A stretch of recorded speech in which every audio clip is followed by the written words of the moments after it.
अस्सलाम वालेकुम। उम्मीद है आप सब लोग खैरियत से होंगे। मेरा नाम फ़हीम है और मैं डिज़ाइन ऑक्सिल के अंदर को फाउंडर, फाइनेंस और मार्केटिंग ऑफिसर हूँ। अगर आप एक फ्रीलांसर हैं या आप एक सर्विस प्रोवाइडर हैं, तो I have a question for you.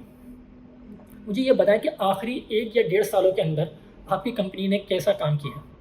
अगर आप एक सोलो बंदे हैं तो आपने आगे ग्रो किया है या तो फिर आपने आगे स्ट्रगल किया है। पिछले 1 डेढ़ साल की अपनी हिस्ट्री चेक करके मुझे ज़रा बताएं।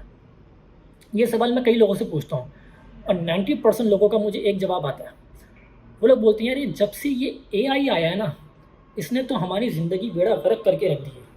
जो काम क्लाइंट हमसे करवाता था, अब जाके वो एआई को दे रहा है और 90% काम उसका एआई फ्री में करके दे देता है।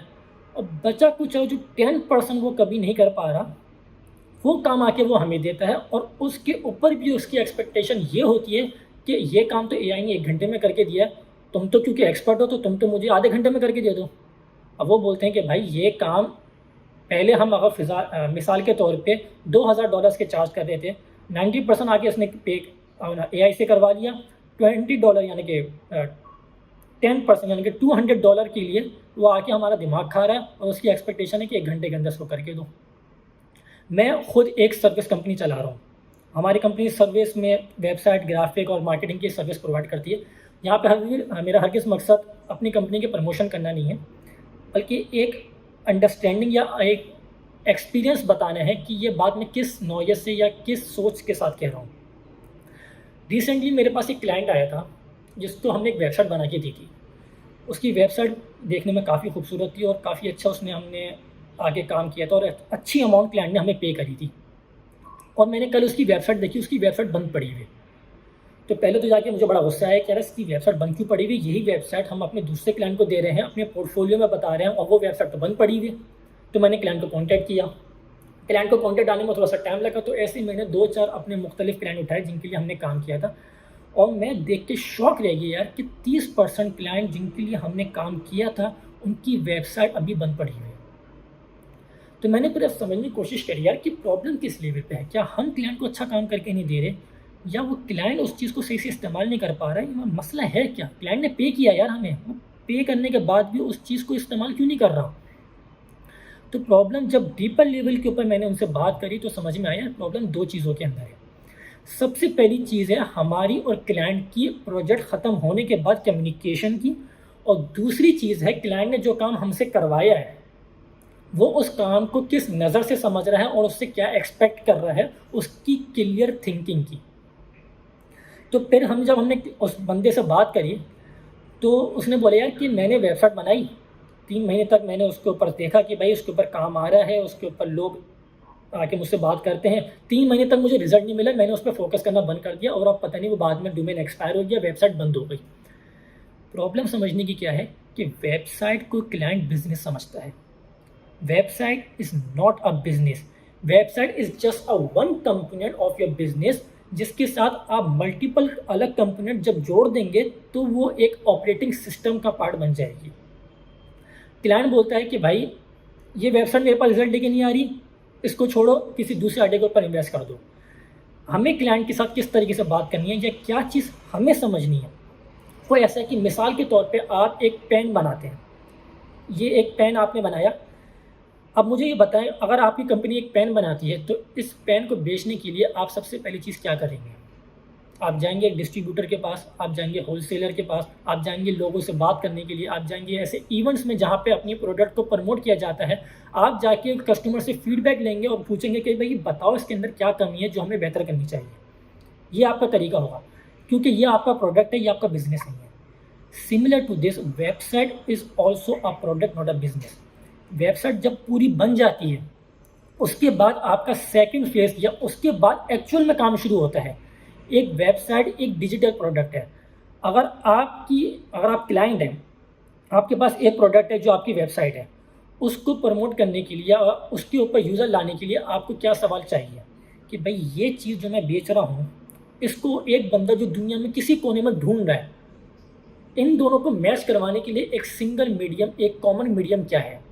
एक बंदा जिसको मिसाल के तौर पे एक फ़िटनेस की कोचिंग चाहिए, एक फ़िटनेस का ट्रेनर चाहिए, वो कहाँ पे जाके फ़िटनेस के ट्रेनर को फाइंड करेगा?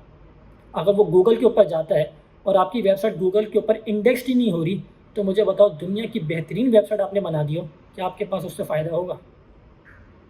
तो प्रॉब्लम ये हो रही है कि क्लाइंट एक्सपेक्ट कर रहा है कि वेबसाइट ऑटोमेटिकली ये रिजल्ट जनरेट करना शुरू कर देती है, जबकि वेबसाइट जब पूरी हो जाती है तो अगला फेज़ आता है उसके ऊपर ऑडियंस लाना है। ऑडियंस लाने के लिए आपको ज़रूरत होती है एक अच्छे कंटेंट की। जब आपकी वेबसाइट पे अच्छा कंटेंट होगा, जब आपकी वेबसाइट गूगल के ऊपर और मल्टीपल सर्च इंजन के ऊपर इंडेक्स्ड होगी, वहाँ पे मौजूद होगी, और फिर क्लाइंट की क्यूरी के साथ आपका कंटेंट मैच हो जाएगा, तब आपकी वेबसाइट रैंक हो जाती है। इसका काम होता है एसईओ का। जब आपके पास क्लाइंट आ जाए, जब आपकी वेबसाइट के ऊपर कोई बंदा लैंड करता है, तो क्या वो क्लियरली कम्युनिकेट कर रही है कि क्या आप उस बंदे को एक्चुअली ऑफ़र कर रहे हैं? क्या वो क्लियरली बता रही है कि भाई क्यों उसको आपके ऊपर ट्रस्ट करना चाहिए? क्या वो क्लियरली बता रही है कि आपके साथ कॉन्टैक्ट करने के लिए उसको क्या स्टेप उठाने पड़ेंगे, जिसको कन्वर्जन बोलते हैं? तो एक चीज़ जो हम अपने क्लाइंट को सही से नहीं बताते वो ये है कि आफ्टर क्रिएटिंग द वेबसाइट आपको सबसे इम्पोर्टेंट चीज़ है उस पर ऑडियंस लेकर आना। उसके बाद अगला फेज़ आता है उसके अपने कस्टमर्स के साथ कम्युनिकेट करना। उसके बाद अगला फेज़ आता है मार्केटिंग का, जिसके अंदर एसईओ होती है, जिसके अंदर सोशल मीडिया होता है, जिसके अंदर कंटेंट क्रिएशन होती है, जिसके अंदर एडवर्टाइजमेंट होती है, जिसके अंदर मल्टीपल टूल्स का इस्तेमाल होता है।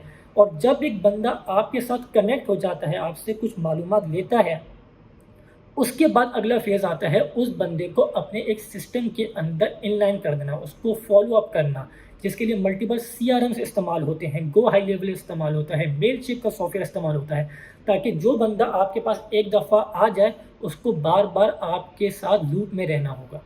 इसको बोलते हैं ऑपरेशन। तो प्रॉब्लम क्या होती है, हम एक सर्विस कंपनी या हम एक फ्रीलांसर समझते हैं कि एक बंदे ने हमसे जब एक दफ़ा कुछ काम करवा लिया, इसका मतलब वो एक डेड हो गया, वो बंदे से हम दोबारा कोई काम अब नहीं कर सकते अनटिल एंड अनलेस उसको सिमिलर कुछ और काम चाहिए होगा तो। लेकिन प्रॉब्लम ये है कि आप उस क्लाइंट को एक life time retainer based client नहीं बनाते, आप उसकी लाइफ टाइम वैल्यू नहीं देखते। आप ये नहीं देखते कि यार अगर इसने मुझसे $2000 की वेबसाइट बनाई है तो इसके बाद इसको कंटेंट क्रिएशन की ज़रूरत पड़ेगी, मैं उसको कंटेंट सेलिंग कर सकता हूँ क्या? क्लाइंट को एक वेबसाइट नहीं चाहिए, उसको एक प्रॉपर सिस्टम चाहिए जो उसके बिजनेस में एक्चुअली वैल्यू ऐड कर सके, जो उसके बिजनेस को ग्रो कर सके।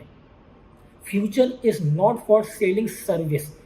फ्यूचर आने वाले टाइम में एक ऐसा सिस्टम का है, एक ऐसे प्रोडक्ट का है जो आपके ऑडियंस को, आपके कस्टमर्स को, आपके क्लाइंट के बिज़नेस को आगे ग्रो कर सके।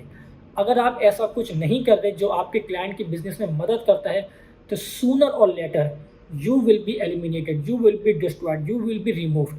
तो आपको अगर अपने आप को सर्वाइव करवाना है, अपने आप को आगे ग्रो करवाना है, तो हमेशा अपनी क्लाइंट की ग्रोथ के बारे में सोचें। अपने आप को एक फ्रीलांसर, एक सेल्स पर्सन, एक बेचने वाला नहीं समझें, बल्कि ऐसा कंसल्टेंट समझें जो आगे अपने कस्टमर्स को मदद करे उनको ग्रो करने के लिए। अगर आपके कस्टमर ग्रो कर रहे हैं तो आपकी ग्रोथ लाजमी है। Thank you so much for giving your time. Take care. अल्लाह हाफिज़।